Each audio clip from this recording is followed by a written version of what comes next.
Hello all, Neckbeard back again. It has been requested that I basically recover HTML by a lot of people, and yeah, I really should, because when I covered HTML5, I really bashed on it like it's this, oh god, it's gonna kill the internet, and HTML5 is anything but. Yeah, it has its problems, particularly the codecs and other things, but this is going to be HTML5 revisited. It's not in the normal Mac versus PC videos. I don't know what the heck I'm going to call it, and I'll find out whenever I get around to renaming it, but let's get into it here. Alright. This is just a basic example of an HTML5 web page. There's nothing here, but it shows a lot off.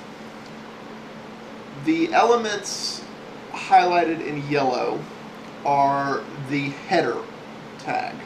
Those highlighted in this off pink are the footer tab. The blue parts are obviously the article tag, and this little orange single line thing over here is the nav tag. In and of itself, this looks just like a standard web page, but this really does show off how this is a quantum leap forward in terms of what web pages are now capable of.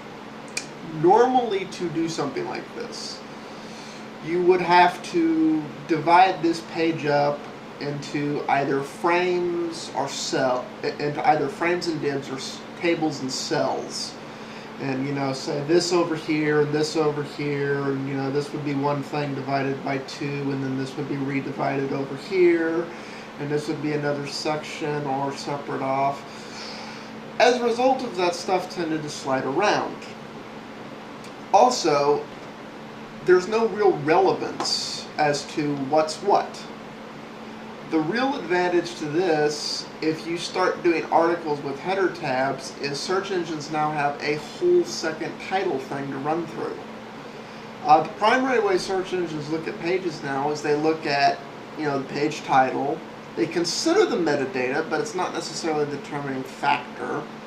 They look at the page content as much as they can, but the more code on a page, the less likely the search engine is to quantify and index the relevant parts of the page. This gets rid of a lot of code that's largely unneeded, simplifies it.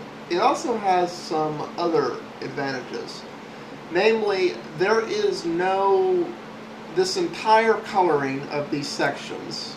The green part here is also the section tab. But the entire doing of that, if we'll come here and look at the source code, is basically via CSS styling, which means you could define all of this through your normal CSS style sheet and just add the other elements to it, which means this is also uniformly changed. If you'll notice in the case here, the nav bar being a width 30% is defined here on the style sheet. The headers being 100%, but you could realign that. You could make it 800 pixels if you want, and have it centered, and so on and so forth. As a result, the code for all of this divide up for the page is right there. That's it. This little tiny few lines of code divides the page up nicely into all these sections showing up here. That is a quantum leap forward, because now the search engine can come in here and look at this and actually analyze the whole page.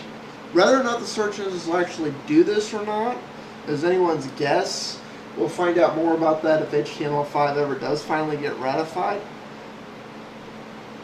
But just the basic way we're changing the way we're organizing web pages from HTML4 to HTML5 really does fix a lot of problems.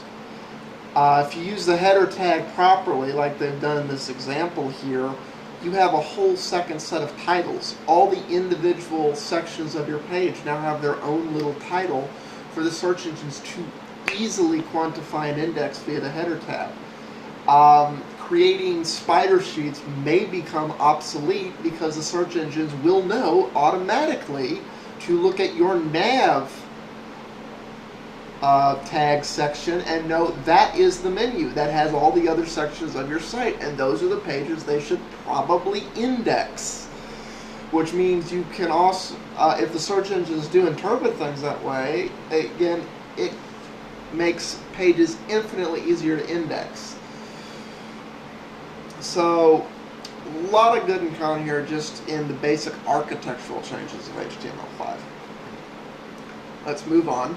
By the way, if you want to know all the new tags in HTML5, go to w3school.com/html5/html_references.asp, and that will give you all the new tags as well as some examples of using them. This is a good reference tool, and I recommend everybody get familiar with this, because whether or not it's coming this year or in 3 years, at some point you're going to need to get used to writing web pages this way.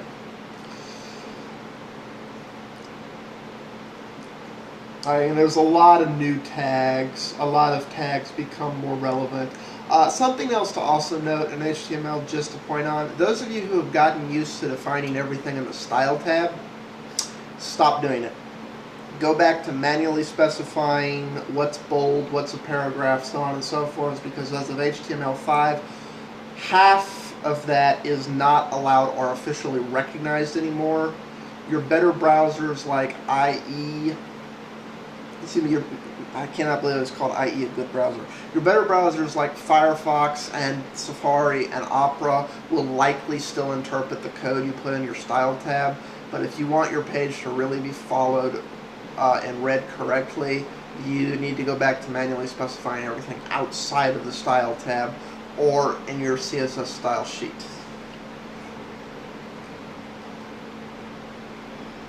Alright, I'm coming up on time here, so I'm going to go into some of these fun examples that I didn't cover as much of in my other videos in the next part of this. But